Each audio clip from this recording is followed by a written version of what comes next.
The phrase 7 years of war appeared in a Radar Online exclusive this week, and it tells you everything you need to know about where Meghan Markle's head is at right now. 7 years! That is how long the Duchess of Sussex apparently believes she has been fighting some grand battle, and according to sources close to her camp, she is now preparing to document every moment of that struggle in what insiders are calling her most deeply personal Netflix project yet. Now, you might have heard the prevailing narrative lately. Meghan has been quiet. She has been laying low. Maybe, just maybe, she finally learned her lesson after the underwhelming reception of With Love, Meghan and the Netflix pullout from her lifestyle brand. The commentary circles have been wondering if perhaps the Duchess had finally taken a step back to reassess, to maybe focus on being a mother, a wife, someone who is not constantly chasing headlines. That would be the sensible interpretation of her recent silence. But I am here to complicate that story for you, because what is actually happening behind the scenes paints a very different picture. Meghan is not retreating. She is not reflecting. Last 7 years of her life were the worst 7 years, and you're like, you had 2 seasons and a Christmas special on Netflix, and you are totally unqualified for that. You can't cook to save your life. Show me that ramen noodle dish. According to multiple sources speaking to Radar Online, she is gearing up for what she views as her comeback moment, her chance to finally set the record straight on her own terms. And the timing of this announcement is fascinating when you consider that it lands just days after King Charles completed what can only be described as a triumphant state visit to the United States, a trip that saw him charming crowds, earning standing ovations, and looking every bit the beloved monarch on American soil. The contrast could not be more striking. While Charles was demonstrating the quiet dignity of royal duty, Meghan was apparently strategizing her next move to reclaim the spotlight. One approach focuses on service, the other focuses on self. For those of us who have been following this saga for years, the promise of another deeply personal project from Meghan Markle carries a certain irony that is impossible to ignore. We have heard this language before. We have been down this exact road. Remember the Harry and Meghan docuseries that dropped on Netflix back in 2022? That was also billed as raw, unfiltered, and deeply personal. That was supposed to be the definitive account, their chance to tell their truth without the filter of the British press or the constraints of palace protocol. And for a moment, people bought it. The series generated enormous viewership numbers and sparked conversations around the world about mental health, racism, and the pressures of royal life. But then Tom Bower came along with his book Betrayal and pulled back the curtain on how that sausage was made. What Bower revealed was startling, though perhaps not surprising to anyone who had been paying close attention. According to his reporting, scenes were restaged if the emotional impact was not quite right. If Harry and Meghan did not cry enough during their interviews, if the footage did not capture the raw vulnerability they were trying to project, they would do it again. The director was basically working under their supervision, ensuring that every frame matched the narrative they wanted to present. Bower even reported that the original director attached to the project was replaced because they were deemed too unfiltered for Meghan's taste. In other words, the deeply personal documentary was actually deeply curated, carefully constructed to elicit maximum sympathy while maintaining maximum control. So when sources now tell us that Meghan is planning something far more unfiltered and emotionally driven than anything she has done before, the natural question becomes, why should anyone believe that this time will be different? The track record speaks for itself. The woman who allegedly told her husband that if you believe something passionately enough it becomes truth is not exactly the most reliable narrator of her own story. That quote, reported by Bower in his latest book, encapsulates the fundamental problem.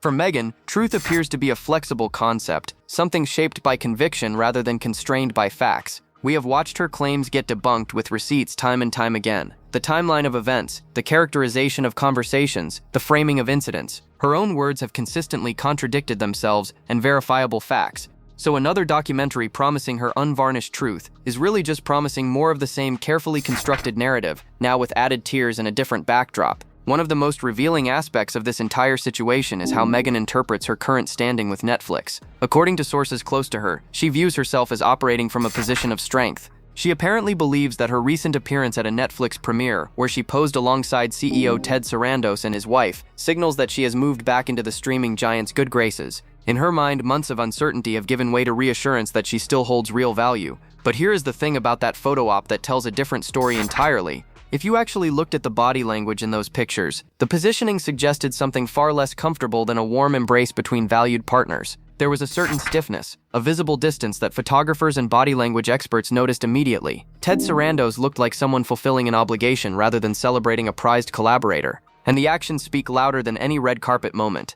Netflix divested from As Ever earlier this year, walking away from Meghan's lifestyle brand and leaving approximately $10 million worth of unsold inventory sitting in warehouses. Tea boxes, baking mixes, all those carefully curated products that were supposed to change the lifestyle space are now basically dead stock. That does not exactly scream valued partnership. That does not suggest someone who holds real use in negotiations. The lifestyle content failed. With love, Meghan did not deliver the numbers Netflix needed to justify the investment. The polished, aspirational content that Meghan wanted to create simply did not resonate with audiences. So now, according to these same sources, Netflix wants something different. They want content that sparks conversation on a global scale. They want emotional depth and access viewers feel they cannot get anywhere else. Translation: they want drama, they want controversy, they want Meghan crying on camera about how unfair everyone has been to her because that is what generates clicks, comments, and subscriptions. The carefully curated lifestyle maven persona did not sell products or attract viewers, but the perpetual victim? That is content Netflix can monetize. Let us talk about what is actually driving this decision, because it certainly is not artistic expression or a genuine desire to share her story. The financial picture for Harry and Meghan has become increasingly precarious, and the documentary push feels less like a creative choice and more like a desperate necessity. A French documentary titled Harry and Meghan Raw Business exposed their financial trajectory in uncomfortable detail earlier this year. The calculations were sobering. Based on their reported income from existing deals versus their outgoing expenses, including that $16 million Montecito mansion, the private security, the staff, the lifestyle they have grown accustomed to maintaining, the numbers simply do not work long-term. One analysis suggested they cannot afford to stay in their current home past retirement age without major new revenue streams. And those revenue streams are drying up, not flowing in. Spotify ended their exclusive deal. Netflix reduced their involvement dramatically. Speaking engagements, once commanded by Harry for large fees, have reportedly become harder to book at premium rates. The endorsement deals that seemed imminent when they first arrived in California have failed to materialize at the level anyone anticipated. The brand partnerships that were supposed to fund their independent royal lifestyle have largely evaporated. So when you hear about Meghan planning a crybaby documentary about her 7 years of struggle, understand the context. This is not about truth-telling or healing or connection. This is about paying the mortgage. This is about keeping the lights on in a house they probably should not have bought in the first place. The deeply personal narrative is really just the last marketable asset they have left to sell, their own victimhood packaged for streaming consumption. People close to the situation say Meghan has a very clear understanding of what resonates most with audiences. That clarity translates to knowing that her suffering, real or perceived, is more valuable commercially than her lifestyle advice or her cooking tips or her jam. The fundamental issue Meghan faces with this documentary, or really with any project she undertakes, is one she seems constitutionally incapable of addressing. It is not a PR problem or a marketing problem or even a content problem. It is a trust problem. It is a relatability problem. The public simply does not believe her anymore, and no amount of emotional storytelling or carefully lit confessionals will change that. Think about what we know from Tom Bower's reporting.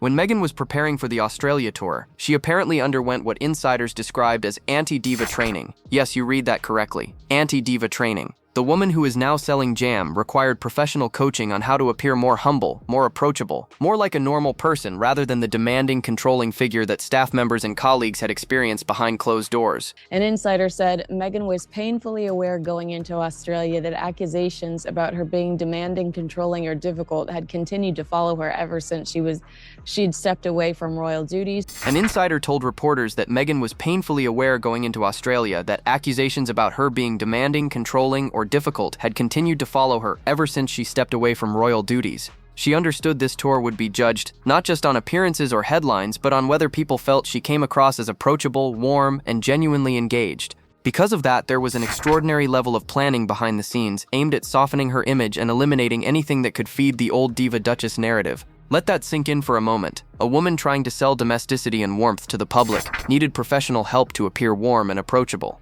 The disconnect between the image and the reality was so major that it required intervention.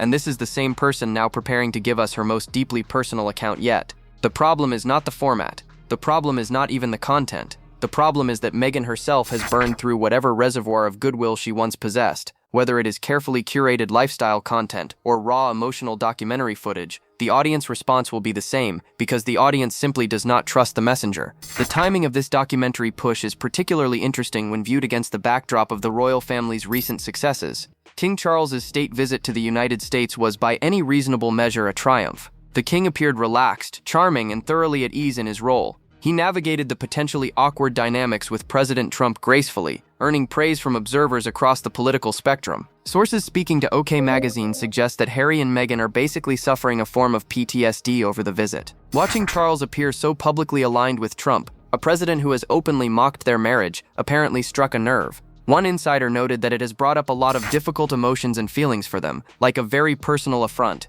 The visit was described as very triggering. Now, the word triggering gets thrown around quite liberally in Sussex circles, but there is something revealing about their reported reaction here. The success of the institution they abandoned seems to wound them more than any direct criticism ever could. Charles was doing exactly what a constitutional monarch should do, engaging diplomatically with the head of state regardless of personal politics or past comments. But for Harry, who once declared that there comes a point when silence is betrayal, his father's professional composure reads as disloyalty. The irony is thick enough to cut with a butter knife. The couple who built their brand on attacking the royal family's supposed coldness now resent that same family for being professionally gracious. The institution they characterized as out of touch and uncaring is flourishing without them, looking more relevant and more beloved than perhaps any time in recent memory. And the people who position themselves as the modern, relatable alternative are increasingly isolated, increasingly desperate, and increasingly irrelevant.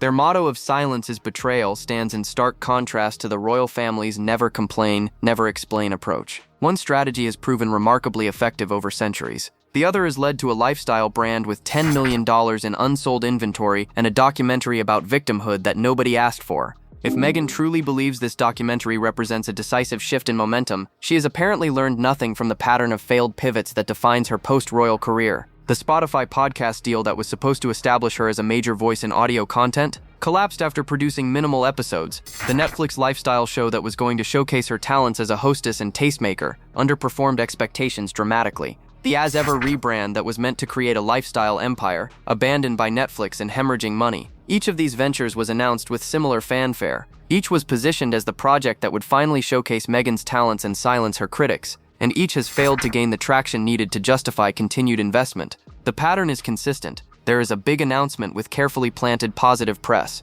Then there is the launch, accompanied by loyal outlets dutifully promoting the content. Then comes the underwhelming reception, followed by excuses about negative coverage and unfair treatment. Finally, there is the quiet abandonment and pivot to the next project, which will surely be the one that turns everything around.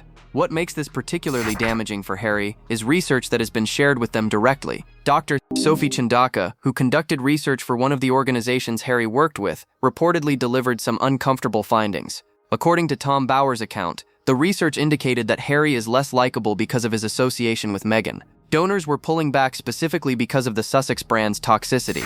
The charity he co-founded to honor his mother's legacy, Centala, is now formally suing him, alleging that his camp conducted a coordinated adverse media campaign against the organization's leadership. Think about what that means. The charitable work that was supposed to be Harry's enduring legacy, his connection to Diana's humanitarian impulse, has become so poisoned by drama that the organization is taking him to court. The institution built in his mother's memory wants nothing to do with him. That is not bad press or media spin. That is the direct consequence of years of choices, years of prioritizing grievance over duty, spotlight over service. Here is something that might surprise you about the commentary community's reaction to this potential documentary. Many of us are actually hoping she does it. Not because we think it will succeed, but because we know exactly what will happen. Every single claim Meghan makes will be fact-checked within hours of release. Every tier will be scrutinized for authenticity. Every timeline will be cross-referenced against available evidence. Every characterization of events will be compared to the accounts of others who were present. The receipts will come out faster than Netflix can process streaming data.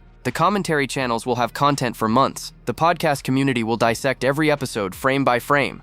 The royal correspondents who have spent years building relationships and gathering documentation will finally have the opportunity to present their counter-evidence to the widest possible audience. The documentary will basically be a masterclass in real-time debunking. Meghan gets torn apart online, not because people are inherently cruel, or because there is some vast conspiracy against her. She gets torn apart because she keeps providing the ammunition. She makes claims that can be disproven. She presents timelines that do not match records. She characterizes relationships in ways that contradict what others remember, and then she seems genuinely surprised when people point out the discrepancies. The real advice she will never take is the simplest advice imaginable. Look inward before trying to tell your story externally. Examine why the same patterns keep repeating. Consider the possibility that she might be the common denominator in all of these conflicts. But self-reflection appears to be anathema to the Sussex brand. There is always someone else to blame, always an external enemy responsible for their struggles, never a moment of genuine accountability.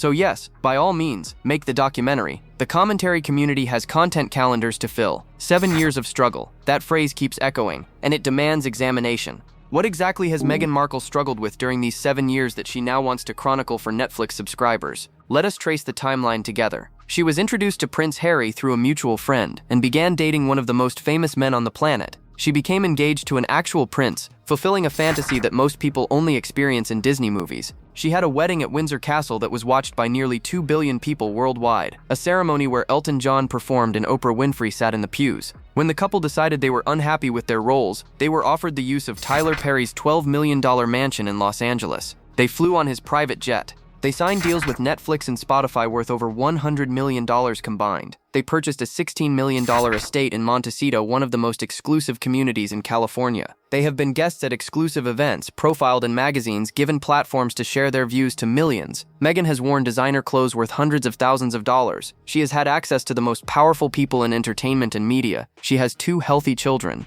She has a husband who, by all accounts, has sacrificed nearly everything to support her vision of their life together. At what point does victimhood become a brand?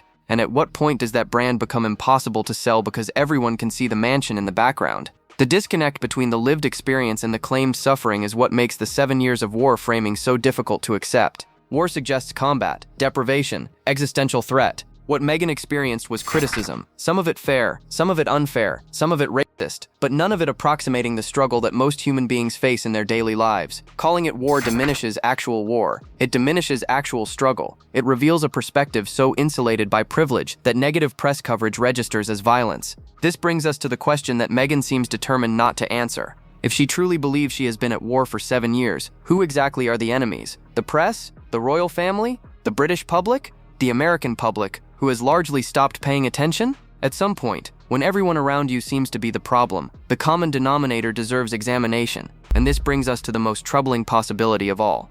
If Meghan genuinely believes her own narrative, if she truly sees herself as a victim of a 7-year war rather than a phenomenally privileged woman who made choices that had consequences, does that make the documentary honest? Or does that make it something more troubling? Because delusion sincerely expressed is still delusion. Grievance genuinely felt is still grievance. And a worldview that centers persecution despite all evidence to the contrary is not truth, simply because the person expressing it believes it passionately. Tom Bauer reported that Meghan allegedly told Harry that if you believe something with enough conviction, it becomes truth. If that is indeed her operating philosophy, then this documentary will not be a historical record. It will be proof of the power of self-deception, a masterclass in constructing an alternate reality and then selling it as memoir. The question viewers should ask themselves before watching is not whether Meghan is telling her truth. The question is whether her truth has any meaningful relationship to what actually happened. Based on everything we have seen over the past 7 years, the answer seems increasingly clear. What do you think about all this? Is Meghan capable of producing anything that audiences will actually believe at this point, or has she spent down every last bit of credibility she once possessed? Let me know in the comments and make sure you are subscribed so you do not miss the next one.